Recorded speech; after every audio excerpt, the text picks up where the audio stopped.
Tengo aquí a Paloma García, profe de español y peregrina. Hace unos días hablamos en su podcast de mi experiencia en caminos que no son el francés.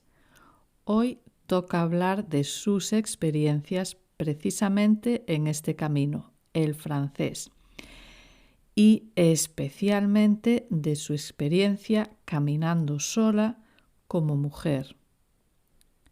Soy María Seco, este es el podcast de Spanish for the Camino y vamos a ver qué nos cuenta Paloma. Please listen carefully.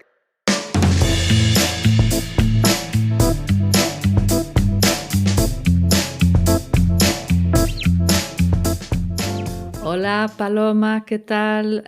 Muchas gracias por venir a hablar conmigo del camino, pero antes de entrar en el tema, cuéntanos un poquito quién eres, a qué te dedicas y todo eso.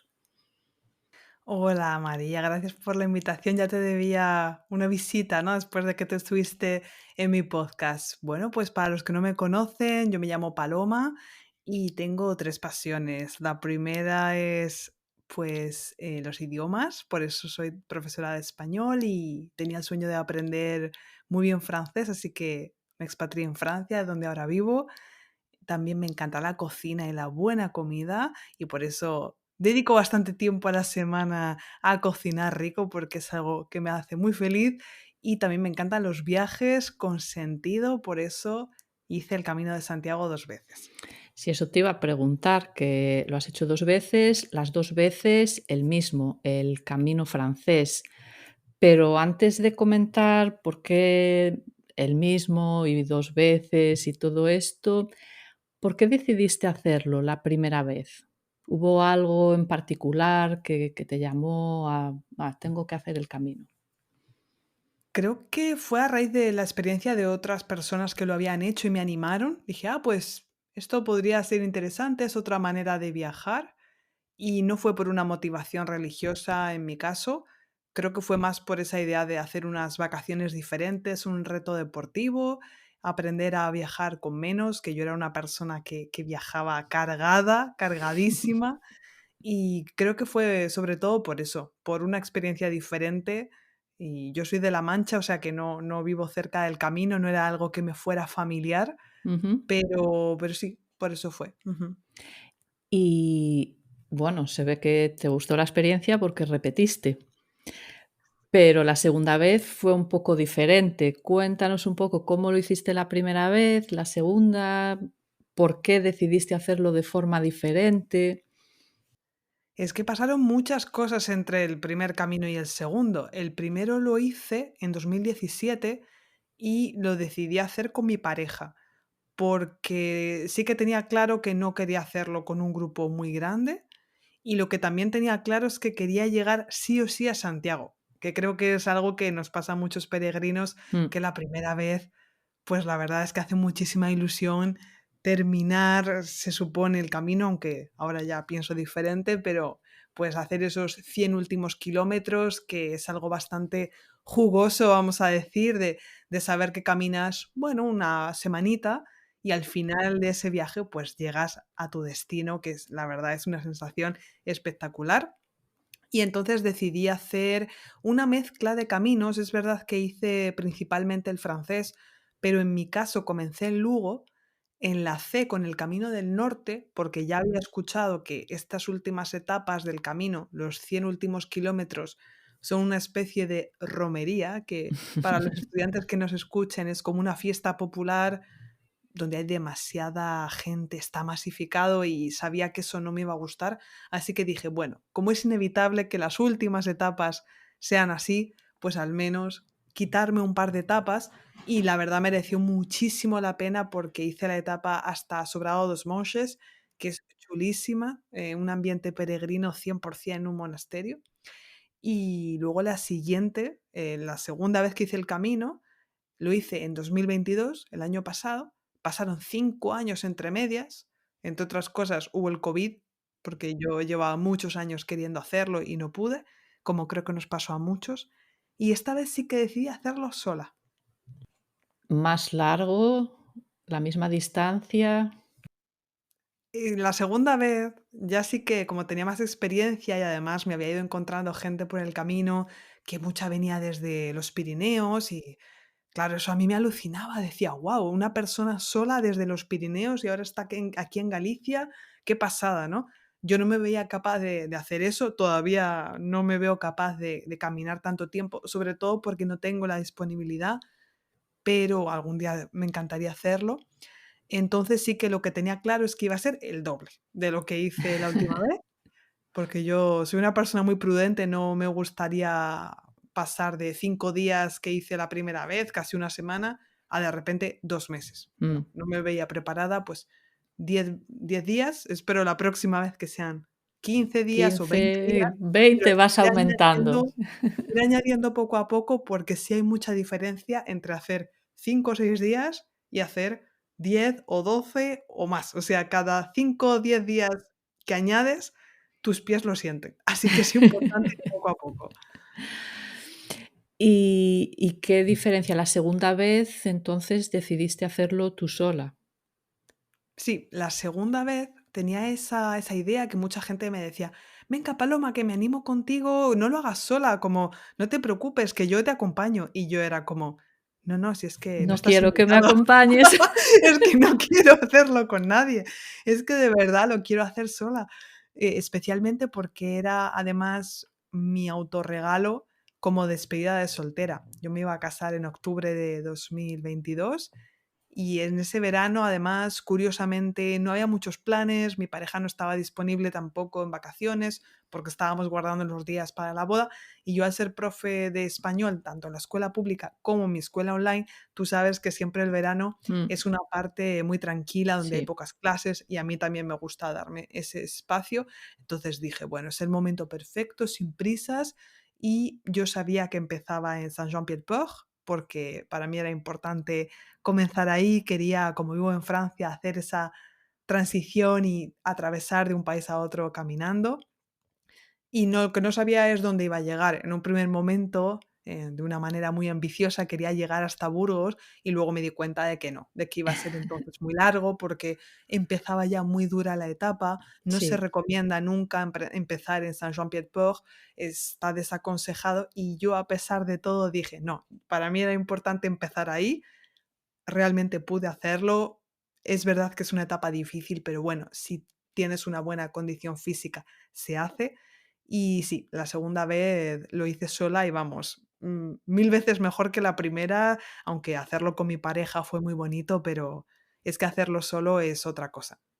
O sea, que recomiendas a todo el mundo que haga el camino, al menos algunas etapas, solo, en algún momento. A mí es verdad que no me gusta mucho decir como que todo el mundo debería hacer algo porque creo que todos somos muy diferentes. Es verdad que si en tu caso eres una persona que no tiene miedo de estar sola, porque claro, es verdad que yo al emigrar y es verdad que soy una persona más bien introvertida, que no, poco sociable. A mí me encanta estar con gente, pero disfruto mucho de los momentos de introspección, de soledad, de escribir, de estar perdida en mis pensamientos. Entonces, si reúnes un poco esas características, ¿no? Que eres una persona pues autónoma, una persona que no eres miedosa, porque al ser mujer también es algo que una se tiene que plantear, que para mí era un reto personal de una especie de reivindicación casi política de tengo derecho a viajar sola y sin miedo, pero no quiere decir que yo no tuviera miedo. Es algo que tuve que vencer. Al principio, en las primeras etapas iba mirando casi a todas partes, no estaba relajada, no me atrevía a ponerme música o lo que sea, o iba demasiado alerta. Luego me fui ya tranquilizando,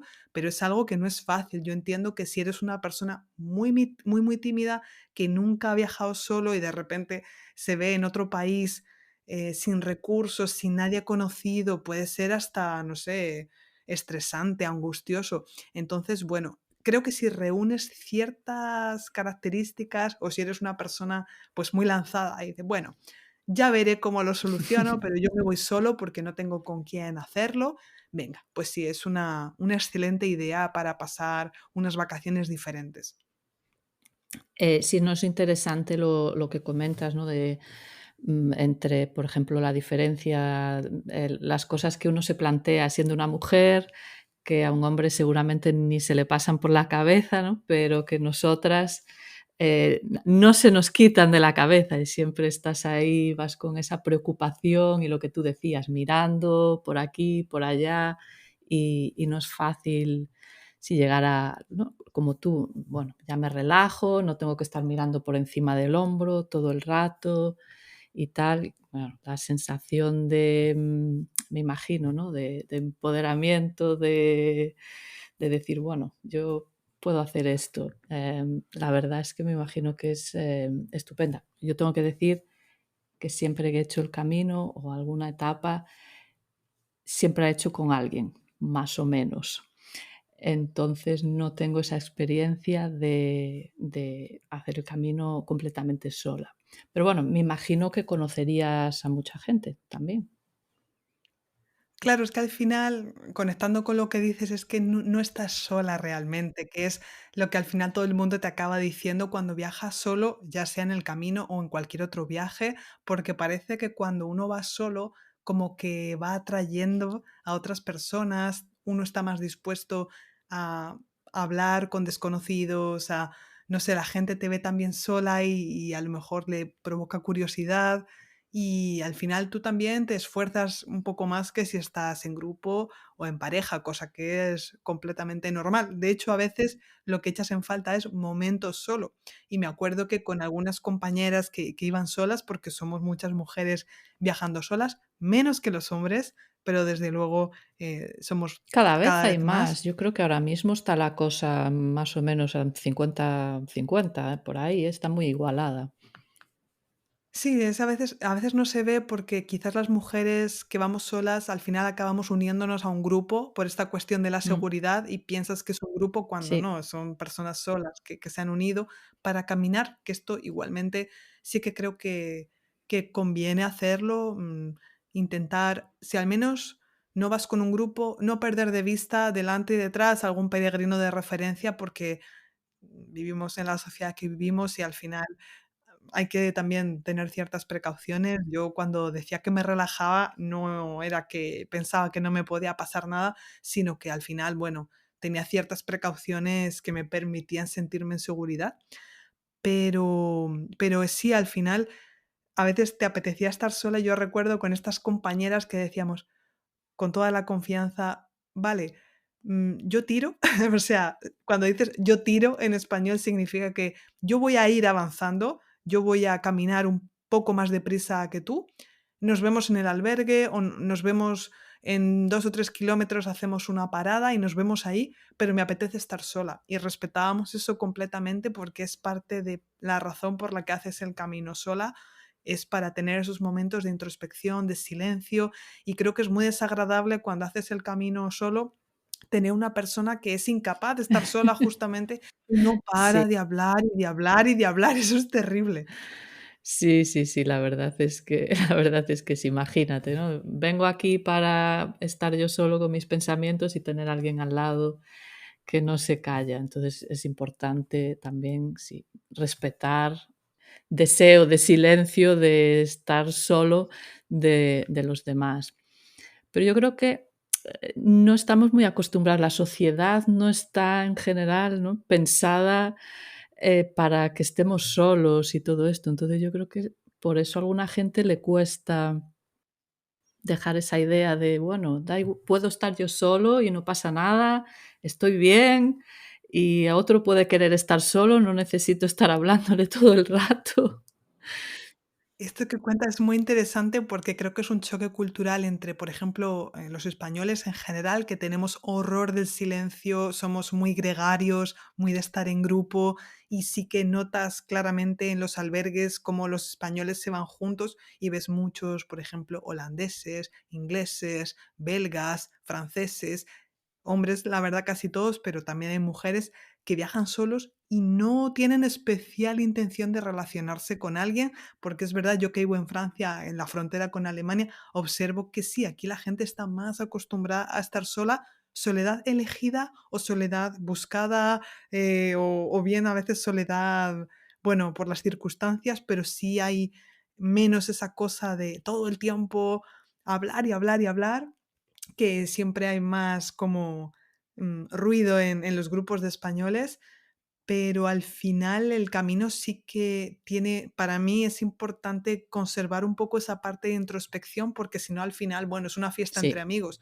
pero para eso no vas al camino. Realmente el camino, lo revolucionario es eso, es esa lentitud, ese silencio, y eso no quita que al llegar al albergue, pues vas a ver a otros peregrinos, vas a tomarte una cerveza, vas a cenar, pero esa cosa de caminar sin distracciones, en el silencio, y estar solamente con tus pensamientos, creo que hay pocas situaciones en las que te puedas regalar eso, y es por esa razón por la que la gente sale tan transformada del camino, y también te obliga mucho a trabajar los apegos, es decir, la dependencia emocional de otras personas, que muchas veces cuando uno viaja solo, pues puede tener tendencia a bueno, ya he conocido a este grupo y aunque sigan un ritmo que yo no quiero, tengo que adaptarme a ellos y no, al final tienes que recordarte de que es tu viaje y es algo que se extrapola a la vida en general, ¿no? De que cada uno tiene Mm, su camino, justamente. exactamente, sí.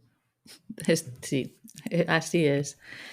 Bueno, pues muchas gracias por venir a hablar conmigo del camino, pero antes de despedirnos, cuéntanos dónde te podemos encontrar. Pues si alguien se ha quedado con ganas de saber un poquito más sobre mi experiencia del camino, hice un episodio expresamente sobre ese tema en mi podcast para estudiantes de nivel intermedio avanzado, que se llama Sí Comprendo, como mi página web y mi escuela online, que es www.sicomprendo.net.